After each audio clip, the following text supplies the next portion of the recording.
Hello.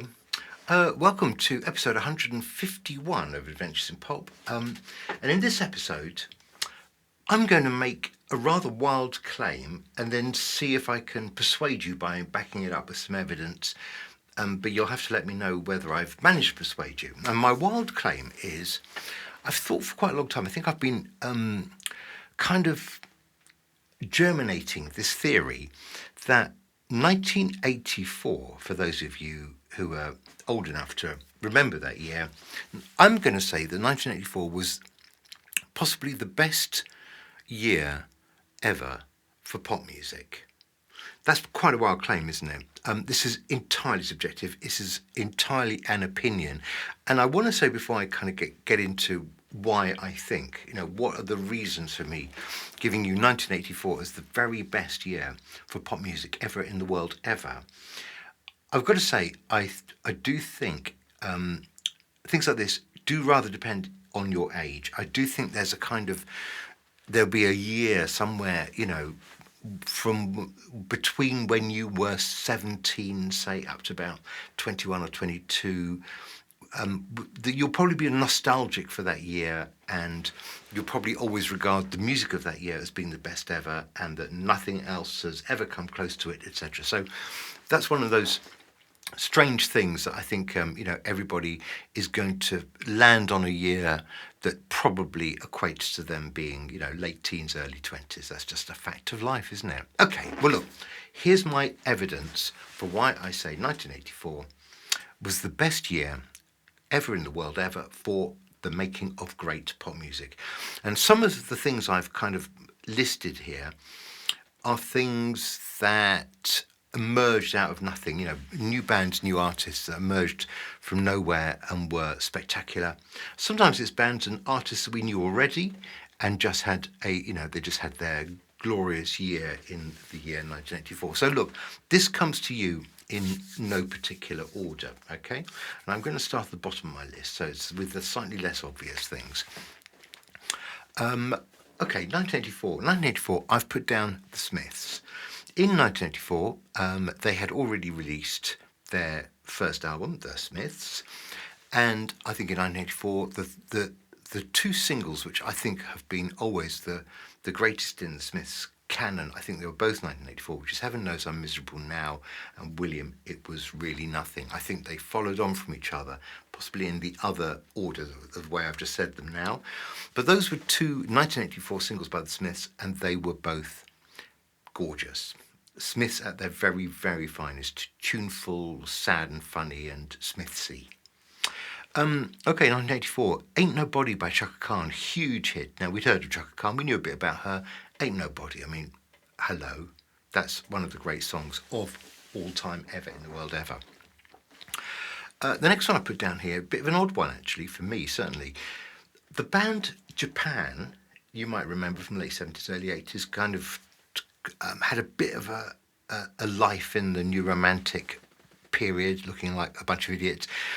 And then when they split up, David Sylvian released some fantastically good solo albums, particularly his first two or three. And from that first album, which came out in 1984, the song Red Guitar, I remember absolutely adoring. So Red Guitar, David Sylvian, another reason that made 1984 fantastic. And that reminds me in some ways of Squitty Politti. Would-Be's Pray Like Aretha Franklin. This was the second Squitty Politti album and the one that was produced by Arif Mardin. What a fantastic album. And Would-Be's Pray Like Aretha Franklin, if you play it now, it still sounds phenomenal. I don't know what was going on. It still sounds breathtakingly good. Great track. I'd never heard anything like it, to be honest, and I loved it. And I really wanted to kind of know how those sounds came about. Sade, 1984, that was her big breakthrough year. Your Love Is King, Smooth Operator, her first album that sold in bucket loads. Oh, and I ought to say, in 1984, I was actually working in Our Price Records. I was I was a sales assistant, and by the end of 1984, I think I'd reached the mighty heights of assistant manager. in Watford High Street, if you want to know. Okay, so I was kind of, reason I'm saying that is I was there to see these kind of waves of excitement and interest and, new songs, old songs kind of thing happen in front of my eyes. It was great. It was a lovely, great place to work at that time. I didn't quite know what I was doing. I wasn't quite sure where I was going, but it was a massive fun. So Sade, 1984. Do you remember the very first Bronski Beat song, Small Town Boy? I remember hearing it in its full 9-minute, unabated pleasure and just having my breath taken away. I thought it was beautiful and sad, which it is, and gorgeous, and it had that unbelievably famous kind of little keyboard motif. What a great song. So the very first Bronski Beat song, Small Town Boy, huge hit in 1984. Bruce Springsteen, well, we knew about Bruce Springsteen, didn't we? But Born to Run came out in 1984. Now, Born to Run is not necessarily my favourite Bruce Springsteen album, but it has on it the track I'm on Fire, which possibly is my favourite Bruce Springsteen song ever of all time. And 1984, there it was on the Bruce Springsteen Born to Run album. What about Talk Talk?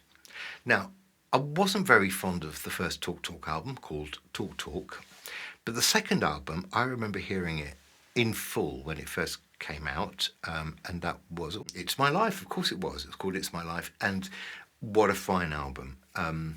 Incredibly of its time, but it had It's My Life and Such a Shame, two amazing tracks. But It's My Life, I think, was one of my favourite songs for years. So It's My Life by Talk Talk, later to be covered by No Doubt, but the great original version, 1984. I think wildly underrated, my next one, Thomas Dolby, he released an album called The Flat Earth, probably just about in the same week, I think, that Talk Talk released their second album, It's My Life. Flat Earth, Thomas Dolby, fantastic album, fantastic kind of recording, sound quality, incredibly clean and exciting. And the best track on the album, The Flat Earth, I think, is the title track called The Flat Earth. Wonderful song. Go listen to it immediately if you haven't heard it. That came out in 1984. It had I Scare Myself on there and one or two others that people probably know. Hyperactive, I think. In 1984, it was the first time I ever heard R.E.M. I heard a song by R.E.M., I think on their very first album, called Southern Central Rain. And I remember just thinking, oh my goodness, what is this strange country rock type thing with this strange voice on it, and being haunted by it. I was enchanted by Southern Central Rain by R.E.M. First thing I'd ever heard by them. And then it all went a bit quiet on the R.E.M. front for me, and then obviously picked it up, sort of towards the end of the 80s into the 90s. I remember in 1984, I think it was the beginning of 1984, watching Top of the Pops. And there were two new American female artists who seemed to have arrived out of the sky at the same time. One was called Madonna or something, and the other one was called Cyndi Lauper or something like that. And I remember thinking, God, this Cyndi Lauper, she's going to be huge. I'm not sure about the other one. Well, occasionally I got these things slightly the wrong way round, but they were both huge, let's be honest. I think Madonna was singing Holiday, and I think Cyndi Lauper was singing Girls Just Want to Have Fun, and they were both on the same Top of the Pops. And also in that year, for Madonna, by the end of the year, she had released Like a Virgin. So she was on a very sharp trajectory upwards as her career was taking off in that year. And Cyndi Lauper, well, it's her best work. Girls Just Want to Have Fun, Time After Time, etc. That first album, fantastic. The Blue Nile. Released their first album, and from that first album, I remember hearing in 1984 the track Tinseltown in the Rain, which is still stunning. And what a voice, and what a track, what a song. It's kind of unrepeatable. I mean, lots of times I've tried to sort of pick up how it goes and try and work out the chords and everything on the piano. Can't do that. It's just because it's just unique and odd and beautiful. So Tinseltown in the Rain, Blue Nile, that was 1984. And then I've got three last ones, which I think are probably these three. If you're not convinced now, then I give you these three to finally change your mind that this was a great year. One, it was the emergence of Prince and the emergence in particular of Purple Rain. But because we were doing a bit of catch up, in 1984, I think we were still picking up from some previous re-releases like Little Red Corvette, etc. But in 1984 we had Purple Rain and all of the singles that came from that. In particular, I Could Die For You, which is my personal favourite. And in America, that Prince album, Purple Rain, for those of you who are old enough to remember, I mean, it was the making of Prince. He went from kind of, somewhat on the periphery to being absolutely the man. It was at number one in America for 24 consecutive weeks. It's not bad. Not bad at all. Not too shabby. So it was the, explosion of Prince onto the world scene. And talking of explosions, maybe not the world scene, but the UK scene, certainly. 1984 was the year of Frankie Goes to Hollywood. So this, again, Your Honour, I would give this to you as absolute proof. Frankie Goes to Hollywood, Relax. Now, I know it came out in 83, but in 84 it finally got to number one, followed by Two Tribes, followed by The Power of Love, and then the album Welcome to the Pleasure Dome, all in 1984. And I always kind of see Frankie Goes to Hollywood as a bit of a firework. It shone very brightly, shot up very far in one extraordinary burst of energy, and then was pretty much gone. One great album, a few great singles, and if you remember, I think Relax was number one for 10 weeks. I think Two Tribes then was number one for 9 weeks, I'm not quite sure. Power of Love another few weeks. I mean, they basically dominated the number one spot for the whole of that year. It's amazing that anyone else got a look in. But finally, and this is my final one, the one that did get a look in, several times over, in fact, was George Michael and Wham. So this was the year, not that they emerged, but the year that they had their first number one, and I think it was Wake Me Up Before You Go, then George, Careless Whisper, solo number one, then Freedom, and by the end of the year we had Last Christmas, all in 1984. I rest my case, Your Honour. So that is why, those are the reasons from George and Wham and Frankie and Prince and the Blue Nile and Cyndi Lauper and Madonna and Thomas Dolby and Talk Talk and Bruce and Bronski Beat and Sade and Switchability and David Sylvian and Chaka Khan and the Smiths. It's pretty rich, isn't it? Thank you. Thank you for listening. Share your views by all means. Give me another year and tell me why.